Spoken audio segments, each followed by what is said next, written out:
Welcome to the Gay Buddhist Forum, where teachers from all schools of Buddhism offer their perspectives on the Dharma and its application in modern times, especially for LGBTQI audiences.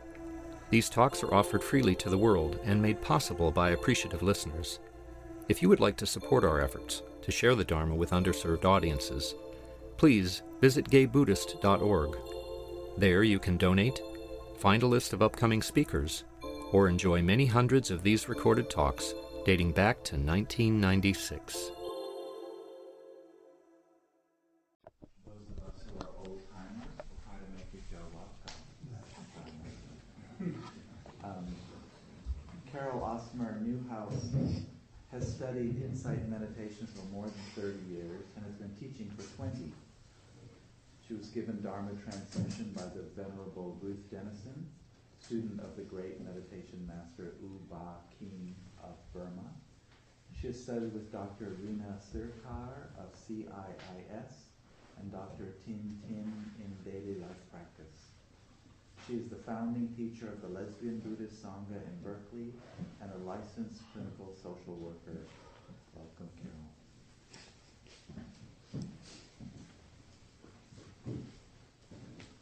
It seems like there's more chairs and less cushions. And some of them are empty.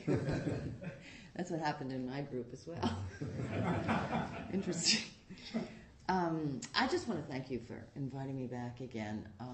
As I was sitting, thoughts were coming. I realized I really treasure this relationship that we've cultivated over the years, and it means a lot to me to be with Dharma brothers as well as Dharma sisters. So thank you for that. So as some of you may know, I like to talk about, especially in recent years, Dharma and also what's up in my life right now in relationship to the Dharma and try to weave a thread through all that. So again, I'll be doing that today. I chose a topic that I really struggled with the title to. I finally ended with finding a spiritual teacher. But I also had, do I even want a spiritual teacher? What is a spiritual teacher? You know, the whole sort of quandary. Partly the reason I chose that is because my spiritual teacher, my root Dharma teacher, Ruth Denison, that you mentioned, died recently. She passed a couple of months ago. She was in her 90s. I had a very long relationship with her, a very fruitful one, and a very complicated one as well. So I thought I would use that a bit as a reference and talk about my own experiences with spiritual teachers, Dharma teachers, and where I find the value in that, and maybe we could have some discussion about that.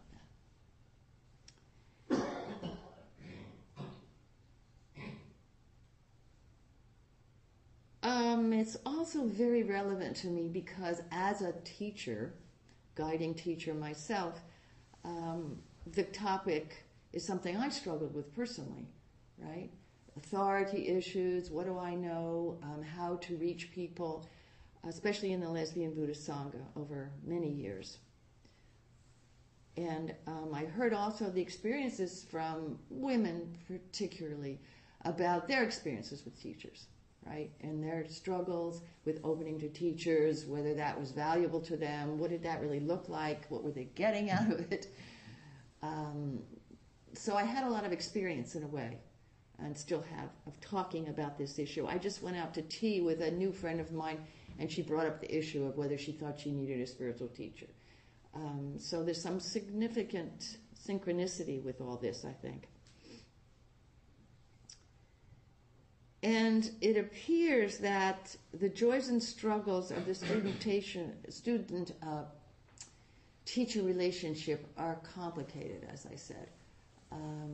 There's great joy from my experience and insight gained, and there's also some pain, some confusion, I think sometimes, certainly historically there has been in our community, and also even some abuse of power, verbally and perhaps even physically.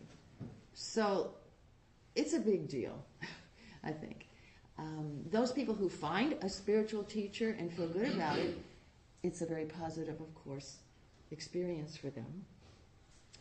I also co-authored a book in the 90s, late 90s, called Women's Spiritual Renewal, Guide to Women's Spiritual Renewal. And again, this was sort of founded on the idea that many women, and there were some gay women and straight women, had gotten alienated from their religion of origin, weren't really finding a home for their spiritual practices, felt alienated. And a large chapter of that was about relationships to teachers again. This problem of finding one or not, wanting one, or looking for guidance. And then the second part was about reconnecting. And where I left it off, there weren't a whole lot of them, actually, that had found teachers that they felt they would call that. So that was an interesting experience. So I've really worked on this one quite a bit. I think that when we fail each other in this special kind of relationship, and I'll explore a bit what I think, or what I feel about that relationship, we tend to turn away, as we do in other important relationships, right? There's some hurt and pain. We turn away from the teacher, but we may also turn away from the spiritual community, right? And we may also turn away from that particular path as well, forever or for a period of time. And that's a significant loss, right, in people's lives. And I think this is compounded by my experience, and again, the experiences I've had in sharing about this with students and others, that for the relationship to work, to be really powerful and transformative, if you will, there needs to be a certain kind of intimacy. And I chose that word specifically because I find that it's very akin to really important emotional relationships in my own life, and yet different. But there is a special kind of influence the teacher has, and one becomes visible, or I would even say needs to become visible to this person,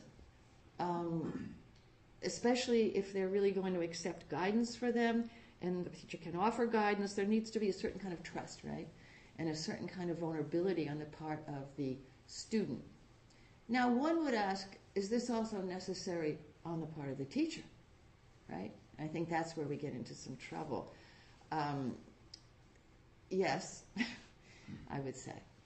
And for those of you who teach anything, right, you come across that issue a bit.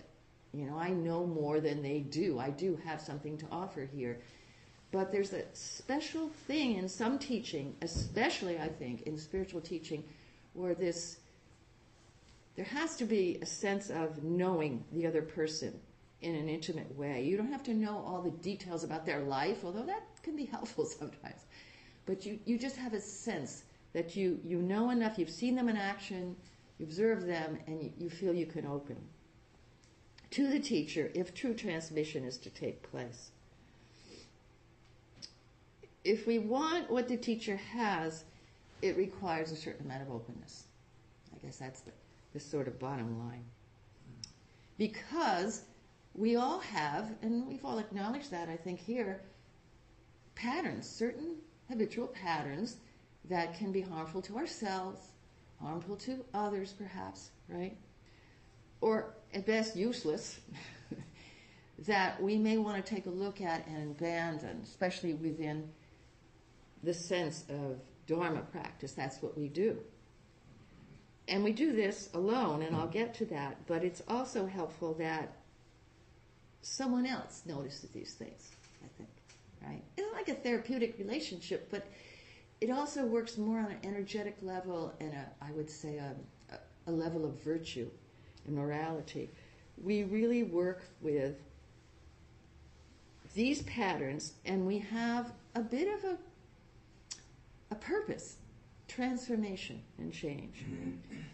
Now, of course, we do this alone on the cushion, right? It's one of our basic practice. We sit, we watch what comes up, we work with that. We have different techniques or practices for that. all in an aspiration perhaps towards generosity, those other virtues like compassion to ourselves and to others. We do this alone on the cushion. But we can also do this with a teacher, right? Under guidance.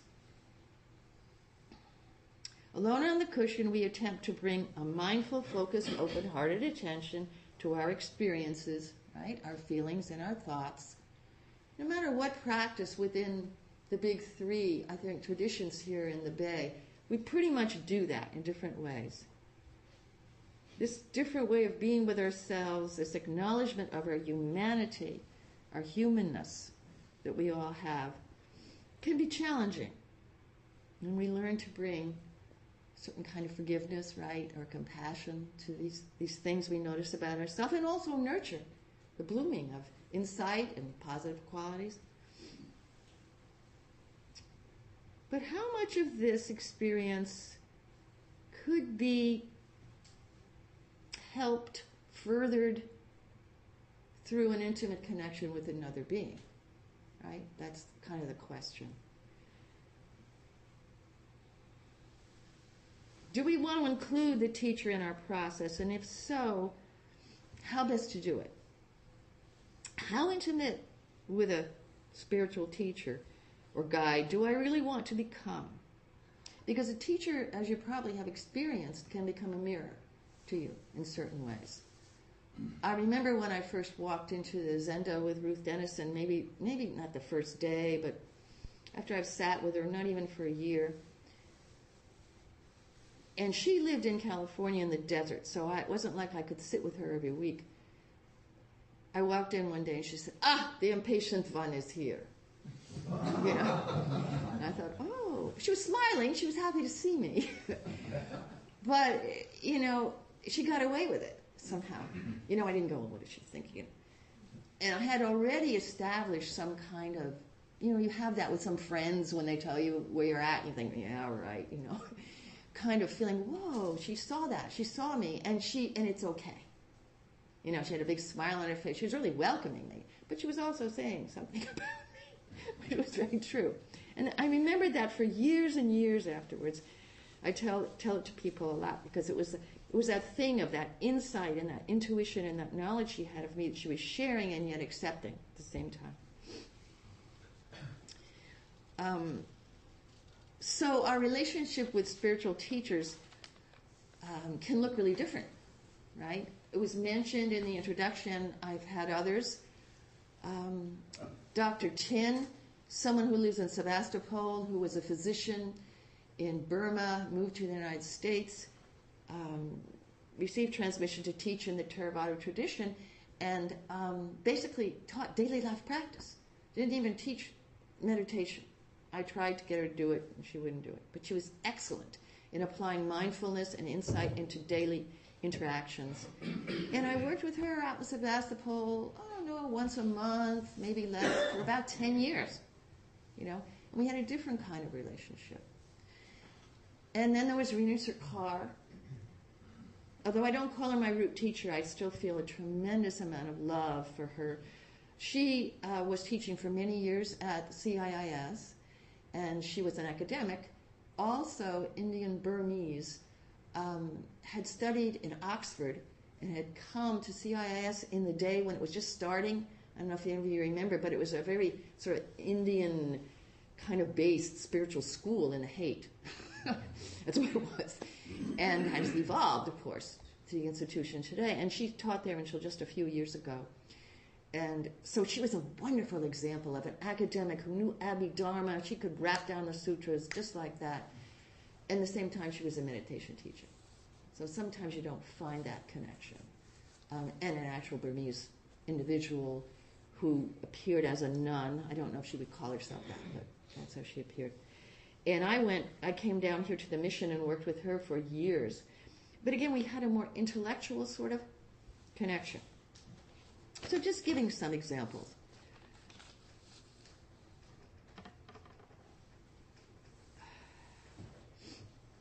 Ruth was my root teacher, and as I was thinking about this, I thought, well, how can I talk about her as an example without, becoming too much about Ruth. And I think the interesting thing is the discovery of the teacher. That's a moment, right? People always say, how do you find my teacher? It's kind of a mystical thing, right? Sort of how do I find my true love? I walk into the room and there he is, or something. It's kind of the same thing. You walk into the Zen, Well, that didn't quite happen with Ruth. But I thought I'd share a little bit of how we got together to give an illustration from my viewpoint as a lesbian, feminist, queer country dyke at the time, which I was, how I managed to find this person, and then how it came about. She actually, as I said, died a couple of months ago, and there was a celebration of her life and her teaching in the desert. And her teachers, myself included, the people she gave permission to teach to, were asked to give a little talk at the celebration about whatever, our relationship to her, what we learned. And we were told we could talk for 3 minutes each. So there's about 5 of us. 3 minutes, and we're going to sum up 30 years. Wow, a minute for 10 years. It's like, so this was a tremendous gift to me. And I was only told it about a week before this happened, so I had to really drill down to what I was going to say. And what happened was I talked about the discovery. I talked about how I woke up to her, how I was able to even begin this path. Because I was the one that really brought the women and the lesbians to her, so it kind of fit. So I thought I'd share a little bit of my 3-minute talk, not even the full 3 minutes, because it's not all relevant, but just to give you an idea of how it was that we connected and how I found this root teacher. So you can imagine I'm talking to this, by the way, this audience of very mixed bag. Asian people, biker people from the desert, people that were a little unstable. Ruth had a gift for working with people who had mental problems also. So some of them were there, and then there were monks and nuns all sitting in the front row. So it was a very mixed bag. And of course, the inner circle of people that I was more familiar with. I was in my early 30s when I encountered Ruth Dennison at the Insight Meditation Society in the fall of 1977. It was to be a 10-day silent meditation retreat, and I was searching for a woman teacher. This meditation retreat promised that. I emerged from that retreat with what I described to my women friends and others as a challenge and a change in awareness or consciousness, a clarity and a presence to life that I'd never felt before. That was the best way I could understand it. So I spontaneously invited Ruth to come to Woman Share, our lesbian feminist retreat center we had recently founded in Southern Oregon in the hills. And to my great surprise and trepidation, she accepted. A month later, she was there with us in the hills of Oregon, conducting a weekend retreat with about 5 women I had gathered together. As a result of that retreat, many of us opened to the Dharma, each in her own way. But how did this happen? Well, certainly through Ruth's presence, her relentless energy, her masterful teaching. But equally important, I think, was her ability to live the teachings together with us in lesbian community, to walk the hillsides with us, to sleep in my cabin, which was really a roughly made over chicken coop. She saw the beauty and the Dharma light in each of us and reflected it back. She got us, and we got her, and we got the Dharma. I remember one night, this will really, I think, help you. I was outside because we had to camp out since we had given some of the facility to other people. And it was really late. I couldn't sleep, and I was walking. And I looked over to the coop, and the light was on. And there was a kerosene lamp kind of thing. And I snuck over to see, and Ruth was there, and she was reading.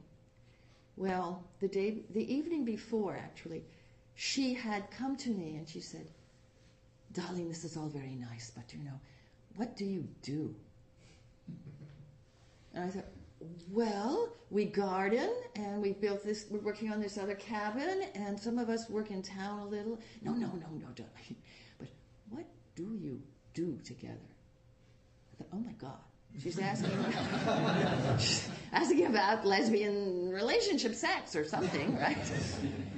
So I grabbed the book, because we had just published a book called Country Lesbians. And it had, you can imagine, in the day, sexy poems and a little bit of goddess stuff and actual graphic photographs of lesbians doing intimate things together. And also talk about our community and why we'd gotten together as women and this kind of thing, what we were trying to do in the world. And she was reading it. And the next morning, she came to me and she said, here you are, darling. I understand now. So, this is the 70s, and she was, as probably some of you know, a German woman who actually didn't have a very conservative life. She had a very wild life when she came to the States. But still, she wanted to know who we were, so I told her. So, in my case, you can see from that story, I needed an example. I really needed an example of someone I could grow into trusting, right? And I was very impressed, right, with the Dharma and the meditation, but what did this have to do with me, right, especially in those days? So I brought her out there, and she came, and she did an A+ job of the whole thing.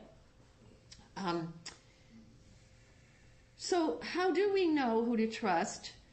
That's my story of how I made it happen, and years to come after that. Oh, and then at the end she said, darling, she was leaving and she turned around. She said, I tell you, Ubakin told me to teach women, but I think I should teach men too. And I said, oh, well, yes, you should teach men too, but women, and you can certainly teach men. She said, well, darling, if I teach women, will you bring them? And that's how it happened. I said, and resounding, yes, I will. And again, within a few weeks or months, I was down the desert. And that was the beginning of the women's retreats. And that went on for, God, I don't know, 30 years or something. Twice a year, women's retreats. And it was really the beginning of the idea that there could be women's retreats, men's retreats, people of color retreats, things like that. So I put some energy into thinking about, okay, what are the qualities of, I would say, a good spiritual teacher? Or what do we really need to look for? So as I say some of this, perhaps you can think of examples of people you may have known, met, or are considering, or resonate with some of these qualities or don't.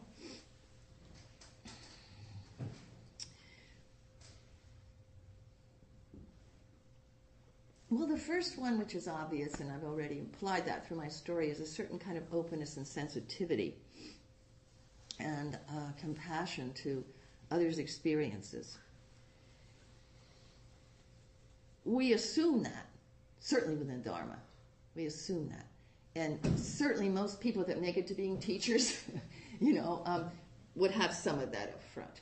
But I think it takes a lot to really, really, really care deeply about one's students. It's not an easy thing to do sometimes with what's presented. Besides that, I would call it skillful means. We call that skillful means in the Dharma, which means you know what you're doing as a teacher. You know how to teach. There's many wise people, but it's difficult to put it across sometimes, right? So we need skillful means in ability to lecture or instruct. And I think creativity comes in. In the beginning, perhaps that's harder, and it's better to follow a rigid format, but after a while, you need to really open up to who you are as a person and put that personality out there for people to see, as well as the Dharma, I think. And again, that's a good teaching thing. So some of this applies to teaching in general, but within spiritual teaching, sometimes I think people hold their personality back a bit. I don't want to just know someone's personality, but I want to know who they are. And if they hold that energy back, it's hard to really see what's going on with them in this Dharma. So the ability to communicate what they know, to give voice through language, and study perhaps, so that they really do know some of what they're talking about. But also chanting, right? Music, even physical expression. And as the Dharma blooms in the West, you've seen, how creative we can get sometimes. To find one's path, how one delivers, and what works with people, not, again, to hold oneself back, to get one's point across, I guess what I would say. And then I guess maybe the most important in a way, aside from perhaps the openness and sensitivity, is what we call personal wisdom. In other words, from sitting on the cushion and doing one's own investigation and inquiry to the truth of who we really are as people, individuals, but also gain from life experience.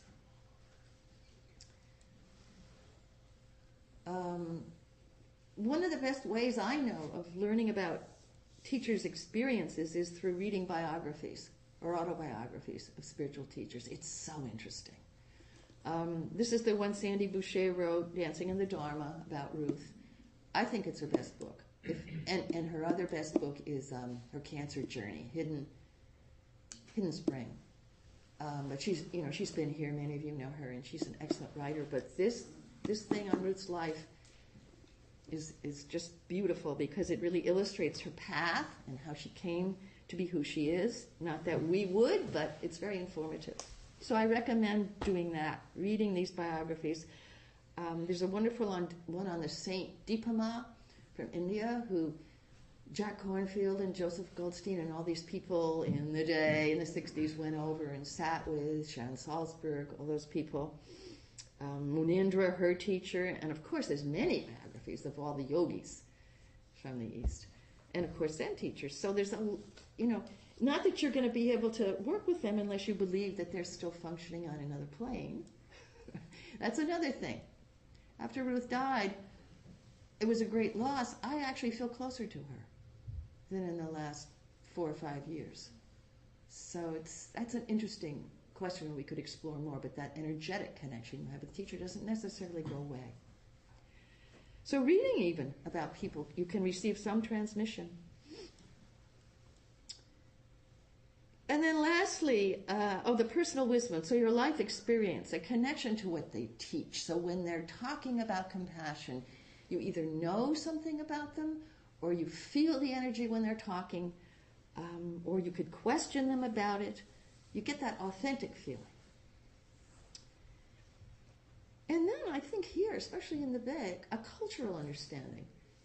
That's why I chose to tell you the story of Ruth.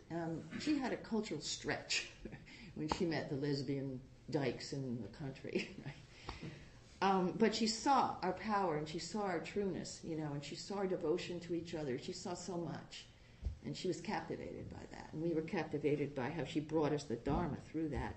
So this cultural understanding thing is really important. I remember, you've probably heard this story, when the Dalai Lama first came here, and probably other Asian teachers as well, but he's spoken of this. He would say, I find it very difficult to understand you people because of what he ended up calling low self-esteem. The issue about how you seem to not, self-deprecating thoughts, putting ourselves down, not feeling the basic goodness that the Dharma talks about. We have problems, but basically we're good, right? And he was coming from that perspective, and he didn't feel that. At least the Westerners that he met in the beginning as students really understood that, just naturally. Well, yeah, I have issues, but I'm okay. No, we're not okay, for whatever guilty reason we might have at the time. But he really struggled with that. I remember hearing a little talk about that, and about how to reach these people. Found it mystifying. So he had a cultural sort of thing to kind of overcome in a way. What time is it? Can you tell me? 11:33. Okay. So I think really to sit with someone and to share Dharma with someone who has worked on themselves, who has done meditation, perhaps to the highest degree possible, and lived and committed to spiritual practice, it's really an inspiration and a gift. And there will be times when you feel alienated and you don't agree, or personality may get in the way. But the important thing is to remember why you're there. And to even help the teacher sometimes remember why you're there. You're there for spiritual enlightenment. You're there for spiritual understanding. You're not there, to deal with their problems with the car today, or something like, unless you are. What happened with Ruth a bit, and was interesting to watch over the years, is that people chose different ways to relate to her. And she was a very personal-oriented teacher. You could get very involved in her life. And so people became quite involved. People became sort of medium involved. And I think that's true of a lot of teachers, right? What we're looking for with people. The Asian teachers that I've met are quite surprised by this sometimes, that you would come and maybe ask them a question about your relationship with your mother or your partner. They might try to answer, but, they want to talk about impermanence or something, So they're not shrinks, they're not involved, especially if they're culturally different in that kind of a way, many of them.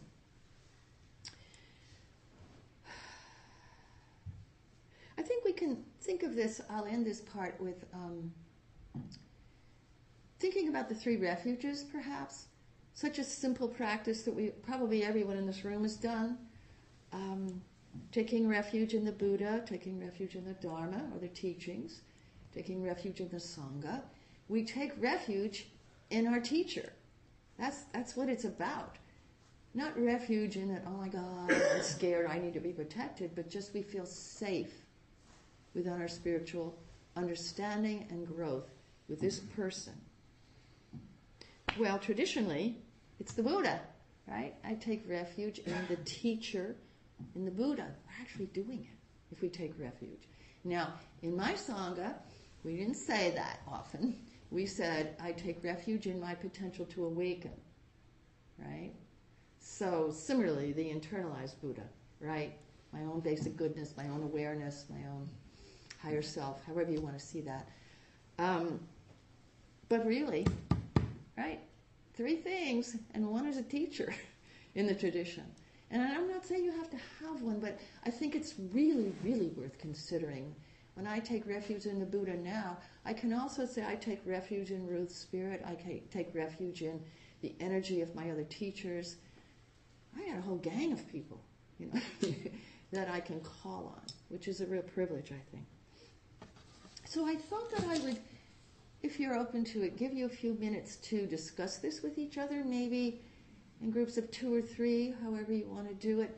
Do I have a spiritual teacher? Have I had a spiritual teacher? Do I even want a spiritual teacher? Okay?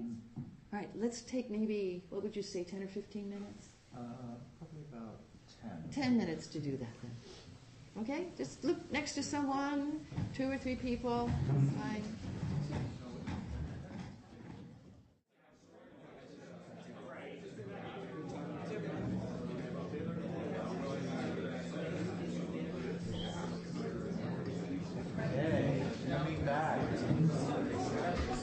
So we have, just a few minutes here if anyone wants to share or how it went. Yes? So I sort of have a question. What strikes me is, I see the value of having a teacher. I'm intrigued by that, what it can bring and all this. But how does how do you balance being open to it and seeking it out? So the analogy is sort of dating. People are open to dating, but then there's others who are like, they go onto websites, they, Yeah, I know. dating and stuff like that. Do you seek it out, or do you, how does Well, I guess it depends on how urgent you are about it. For me, after I met Ruth and I understood that that's what had happened, it became just something that I knew was important to me. Like, do you want a girlfriend or not? People don't. And so I basically would just go to retreats. I would go to talks and retreats, gatherings, and I wasn't like necessarily looking for a teacher, but I was exposing myself. That's all. I was exposing myself, and I wanted to anyway, because I wanted to learn more. And, so the places that I found them, one was a, educational institution, one was a sitting place, another one was just tea at someone's house when the person happened to show up, But, so I guess it's, if you really wanted, you expose yourself. But, I don't know, anybody else got any advice? Yes. Yeah, I have a question. I'll tell you the place that I'm coming from, which is that I feel really wary of people who have becoming a teacher as a part of their agenda at all. And I would just be interested in hearing from you kind of the opposite of what you said. In other words, what are the pitfalls of having a teacher, and what would be the advantages of having a spiritual path in which you don't have a teacher? Well, I can only talk from my own experience, which is that my relationship with my teacher was quite distant, first of all. I was explaining that in a small group. I only saw her maybe once or twice a year. I went on retreat, yes, for 10 days, maybe hung out with her a couple of days after that, but it wasn't like I was with her all the time. The advantages to me were that I was with a being who had practiced something that I wanted to learn more about, a lot more than I had. Just simple, practiced anything really. And I wanted to learn certain states of awareness, certain levels of penetrating insight, things like this. And from what I could tell, this person had this quality and was able to transmit it and teach it. And so I wanted to learn it, just like you would go to school, just really very practical. The pitfalls, I think, are many. I agree with you. I think that's why I kept my distance. I think that people, obviously, the obvious thing is they project all kinds of things on these people that they're not capable of. They need them to be their mother, their father, I mean, the teacher can be taking advantage of this with someone without even realizing it. You could get very distracted from who you really are as a person. There's a lot of things that can happen, it's true. But I say, well, wake up. You guys, you've been around. You can tell the false from the true, can you not? I mean, that's the thing. The Buddha said that, didn't he? Right? It doesn't work for you, it doesn't work. That's all. So you have to know yourself when you consider this. But I do think there's some real, for me anyway, advantages of being with someone who really has had these experiences and can transmit them. It helps me further my journey in a way that hanging out with people that are sort of on the same level, although they're wonderful people and I love them, can't quite do that for me. So that's the best way I could say it. Yes, Lee. So this perhaps strange question comes out of my experience, of which the first 5 years were pretty exclusively with the work of Stephen Levine, a couple of times in retreats and workshops with him, but mostly 2 books of his. Yeah. And the last 5 years have been analogously with Philip Moffat, who's nearby, of course. Yes. But mostly with the books, and generally turning to them randomly and finding them almost always appropriate for connecting with where I was and needing to do it over and over again. So the sort of odd question, it sort of popped up for me in our conversation, is they now have software programs for psychology. And I mean, I'm actually serious about this. Sort of an odd thought. I'm wondering about software programs for Buddhist teaching. What can I say? Wondering about it is probably good. I mean, I don't know. I don't know. It's don't know mind. I wouldn't want to judge it. I've had life experience that was much different than that. So it's hard for me to really make a comment if it's good or bad. I really, really think, and this is the one thing I wanted to add, I think as a queer community, or at least I'll take it on for the women's queer community that I'm more familiar with, I think we hold back. I think we don't want to trust. We don't want to allow someone to know more than us. We struggle to be who we are. We don't want any bullshit. We just, we hold back somewhat, which is good. And we say, like Michael did very eloquently in our little meeting, well, my brothers are my teachers. Yes, it's totally true. And if that's working, that's more than enough. I'm just saying from my experience, there's something to be gained, just like from any skill anyone has, for being with someone who has really gone down a road that my friends have not, and that we can trust ourselves to know what's false and what's true, I think. I hope so. Or check it out with your brothers, right? So that's the strongest advice I can give. And why would I be a teacher? I was sort of thinking you might have implied that, Well, I called myself guiding teacher. We had a group that's very similar to this one, where people, mutually taught each other a lot. But I took it more seriously than the others. It's a very simple thing. I took it more seriously. I pursued it more. I studied more. And when questions were asked, I felt like I had more to say about it. I mean, really. And then Ruth, its transmission, its lineage also. We didn't talk about that. If you want to investigate someone, look into their lineage. Who was their teacher? Now that's interesting, right? And ask them, why did you become a teacher, and what did you think of that guy that taught you or something? I'm the one who delivers the lineage talk for Ruth. She told me to do that at one point. She said, I want you to deliver the lineage talk. So I study these guys from Asia, and I could give a whole talk on that. And it informed me more about being a teacher and who they were and why they taught and how it came down to Ruth, and then how she finally said to me one day, I think you should teach, darling. Simple as that. It's not, big. It's so different, like from the church or something like that. It's this Buddhist thing is different. I know the Spirit Rock has kind of organized it and made it a little different, but really, a lot of it's just you're ready, kind of thing. I think we have to stop there. Thank you. Thank you very much. Thank you. Do we have announcements today? Yes, sir. Hi. Today is the day for distributing our now quarterly newsletter, and so it's available online, of course, but we also send out a bunch of paper copies to people who can't be here with us, whether they're in other locations or have conflicts or are in prison, which is true of 2/3 of the 267 we had to send out today. So all of that. That's wonderful. We need. It is. Yeah. It is. Sometimes I think of this really big invisible rank of people sitting here behind us, and they can read talks online or on the newsletter. So it only requires, ideally, 8 or 10 guys after our tea and cookies thing to get together to sort of do the mechanics of stamping and stapling and folding. And it only takes about half an hour, 45 minutes or so. So I appreciate seeing hands so that I know we have enough people and can get it all done quick. So can people tell me if they can stay afterwards a little bit? I'm going to wait until well, thank you.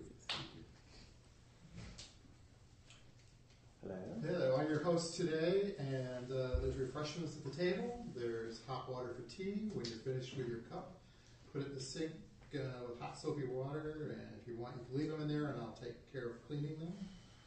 We do have a sign-up sheet on the credenza on the outside to your right, if you want to be on our mailing list. At 12:30 at the back front door, if you want to go to lunch with part of the group, just go there, and people tend to go to a couple different places. There's one. And I'll be coming around with a Donna bowl. Suggested donation is $10. And I think I got everything. And it's my responsibility as a facilitator to remind you that Donna supports our programs, our rent, a small honorarium for our Dharma speakers, our lunch project for dinner sometimes at Larkin Street Youth Center, sending out these mailings to people in prison. So the money is spent well, and is important, and we hope you will give generously. Any other announcements? Oh, our speaker next week's going to be right here, David Lewis. Okay. Next week? Yeah.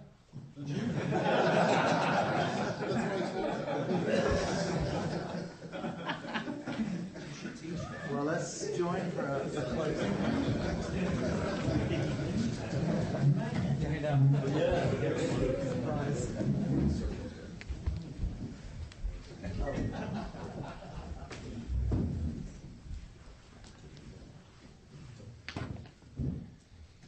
By the power and truth of this practice, may all beings have happiness and the causes of happiness.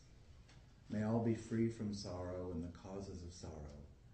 May all never be separated from the sacred happiness which is without sorrow, and may all live in equanimity, without too much attachment or too much aversion, believing in the equality of all that lives.